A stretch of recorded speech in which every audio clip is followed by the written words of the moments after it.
Today I want to make the video following on from the last video I made a few months back on the hidden night accessing and trafficking that goes on and people ain't aware of.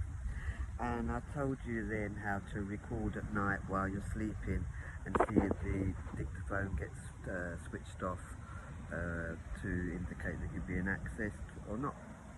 And because there's no way you'd be really aware that you're being used at night because you'll be asleep. Well, we've got the workmen in, but I'm still going to carry on with this video. I don't care how much noise they make.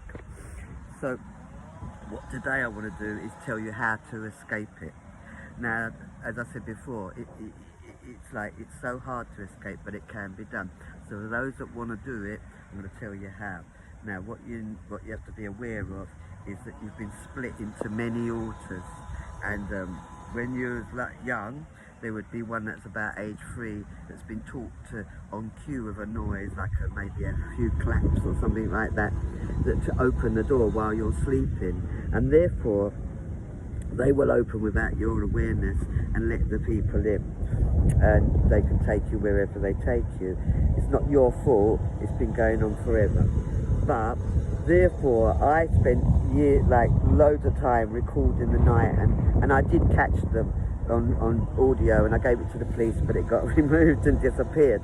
But you don't need to catch them. What you need to know is I learned that the noise that they make, it's very small noise because they don't want to be heard. They can't really draw attention to themselves. Say they're using it at a hotel or something. It can't be too loud. Therefore, what you've got to do is drown out the noise. So what you do is use like music or something recorded that makes enough noise, not too much noise, but enough noise to like stop you hearing the noises that they make. Now, what I suggest is you don't use Wi-Fi or TV, because TV, I learned that they can sort of stop it electronically. They can stop it. The people that deal with it on an electronic level, the low level, no, they don't know how to do that, but at a higher level they do know how to stop the telly, put sound through the telly. So you don't really want to rely on the telly. They can also mess with like Wi-Fi and all that and stop that so that you'd hear the noise. So what you need is like old-fashioned like radios, like ones that just ain't on Wi-Fi or nothing.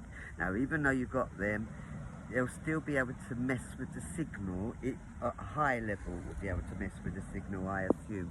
I mean, I don't know, people might have gadgets now they can mess with at low level. Therefore, I suggest you use 2 or more.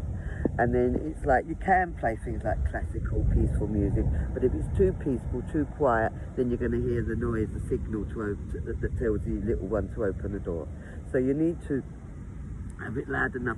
Something like rock music, like fast with a drum beat music is quite good. But if there's something that you want to listen to while you're sleeping, have that playing out of one speaker that's pre-recorded, and then have a radio on that's coming out the other, so that it's like there's no space to hear the little clapping or whatever noise they make. And that's my first bit now, because it's so big. And you're still going to have issues because that's your first altar, the opening altar. You can learn about that from Swali.